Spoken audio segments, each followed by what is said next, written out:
Al Tompkins, thank you for being with us. So first of all, let's just get your initial reaction on these reports that Sean Spicer is resigning as the press secretary. So what are your thoughts?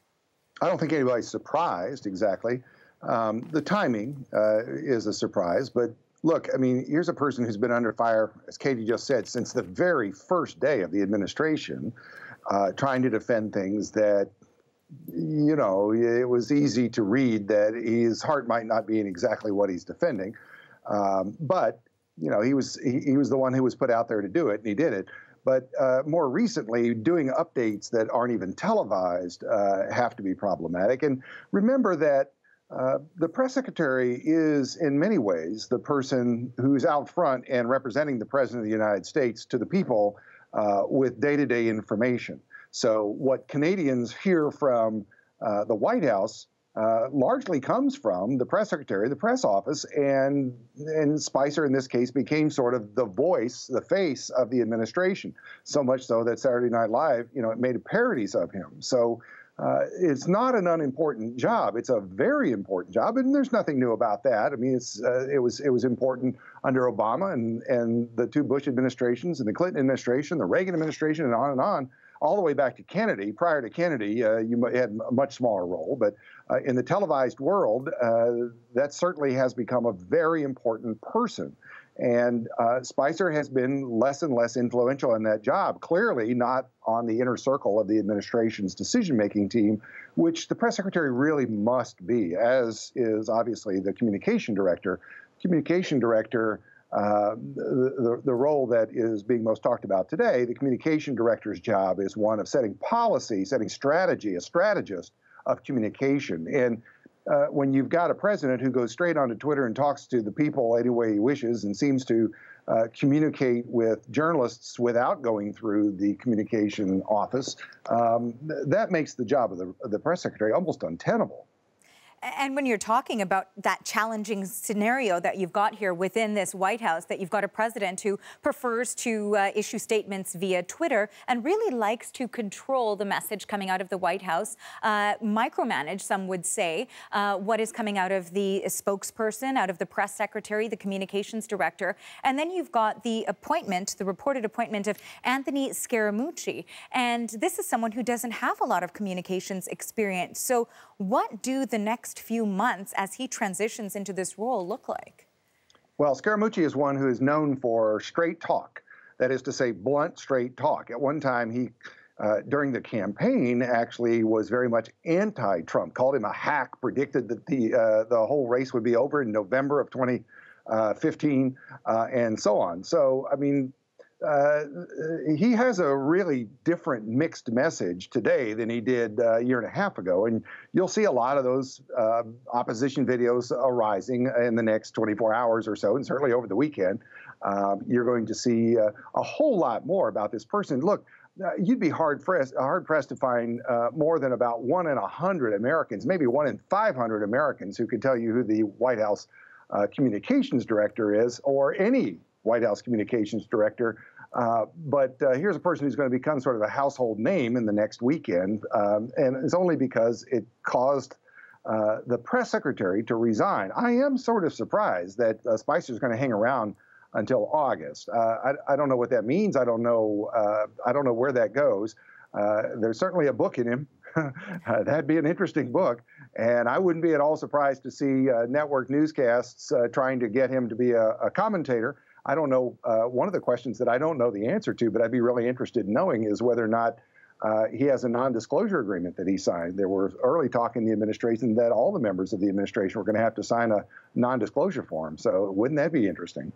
Now, book deal, we're jumping several steps ahead, but just into the near future here, when we're talking about the reasons behind Sean Spicer's departure, a lot of reports suggest that it was because of the appointment of Anthony Scaramucci into the role of communications director. So if that is true, that we are hearing that the press secretary was voicing to the president that he did not think it would be a good fit, there are also reports suggesting that the chief of staff was not terribly fond of this pick. What does that say about the stability that has been a big question for this White House going forward? Well, there's a lot of conflict inside the administration. You heard The president himself questioned whether or not Jeff Sessions really should be in his job as the Attorney General. So this is not an administration that that is new to controversy and new to inside turmoil. And it seems like they've been in office a long time, but you're really 6.5 months into office, and look at all the amazing amount of turnover. Usually, you don't see this until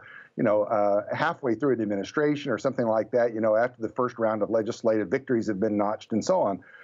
To have this much tumult in the first 6 months is just amazing. And here we go again, and this time with a very public face.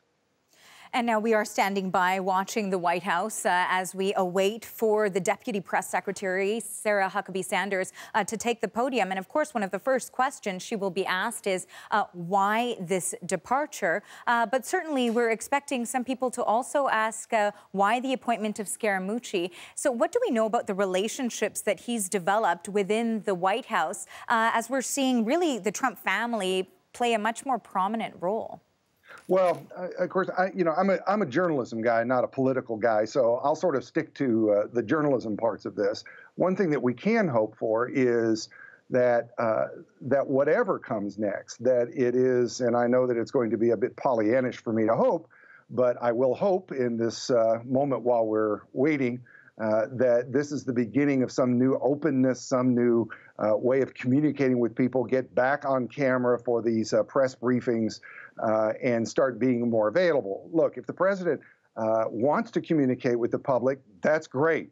Instead of communicating through tweets and communicating through a press secretary, for the president to come out and actually do news conferences, do one-on-one interviews with journalists, I'm all in favor of that. That's a great idea, but I'll tell you, it's a pretty rare incidence these days. We have so many big issues that Americans, and certainly where NAFTA and so on are concerned, Canadians would very much like some answers. And we don't get a lot of those answers, especially when it has to filter through a press secretary. And how do you think the sort of breakdown of the relationship between the White House and the media, for example, and I don't think that's an understatement, what role do you think that breakdown has played in the sort of demise of Sean Spicer in this role? Look, it's a terrible job to be defending an administration that is constantly under attack. This was supposed to be a week. If you remember, it seems like a month ago, they were going to do a Made in America week, right? And I can't even tell you one single thing that came of that, because it's been a nonstop barrage of stories that have nothing to do with that. They have to do with Russia investigations and now this and so on. And they just cannot find their way into a message, which just makes the press secretary's job nearly impossible. To constantly be playing whack-a-mole with controversy. And now this comes up on a Friday. Bad news that comes up on a Friday lives throughout the weekend until there's a new story. So this is going to go on all weekend. It's going to go on your channel and on American cable channels. It'll go into the Sunday newspapers, the widest circulated newspaper edition of the week. It'll go on to the Sunday talk shows, especially in America, that all have to do with media and press and so on. This is going to live on for 2 or 3 news cycles, at least, until Monday comes around. The health care bill obviously has taken up most of the week. And that's been very difficult because the president clearly did not win any kind of agenda on that. It's just been a terrible week. And who knows what part of that constantly being under assault played into this, but it couldn't have helped at all if they had some kind of win to show for it. I suspect Spicer would have had enough steel in him to stay there, but it's just been a terrible week, and it didn't look like it was going to get any better, is my suspicion. But the other piece of it is look, if you're the press secretary, you want access. You want access to the president. You want access to be able to shape the message. You don't want to be constantly responding to surprises, and he was constantly responding to surprises, particularly surprises that come at 2 in the morning from a Twitter account on a weekend. And, you know, you brought up the point of perhaps after this resignation and when Sean Spicer is free to do so, networks clamoring to have him as a contributor, perhaps a book deal, and who knows what other analysis he might be providing. But certainly we've seen that in the duration of his tenure as the press secretary, his credibility has come under fire because of trying to tout different messages, the creation of alternative facts as well. So in that vein, when you've got Sean Spicer, who did have a big Washington career as the spokesperson for the RNC, well known within those Washington circles, what can be next for someone who has had their credibility really beaten down in this role? Well, you know, it depends on where he goes. If, for example, he were to go to CNN, just as an example, it could be interesting because he could end up being sort of a pro-Republican voice in what is often seen as sort of a hostile territory for Republican voices. So he could be an interesting person. Look, I got no insight. I don't want to pretend like I've got some inside information about where he's going to go or what he's going to do next. I have no idea. But no doubt there'll be a lot of people that would love to have more access to him. He knows things. And he's seen things, and what he has to say will be news. I think I just heard a few minutes ago that he's supposed to be live on Fox News tonight on Hannity, a show that has been more than a little sympathetic to the Trump administration. So if that's true, and I'm pretty sure that's what I heard just before we went on. That will be an interesting interview tonight because we'll probably get some interesting information, interesting insight as to what's next. But pure speculation on my part. Again, I don't want to lead you to believe that I've got some inside information here, but boy, wouldn't there be a book inside this guy about you know, the first 6 months of the administration and all that has gone on inside this. That would be so interesting.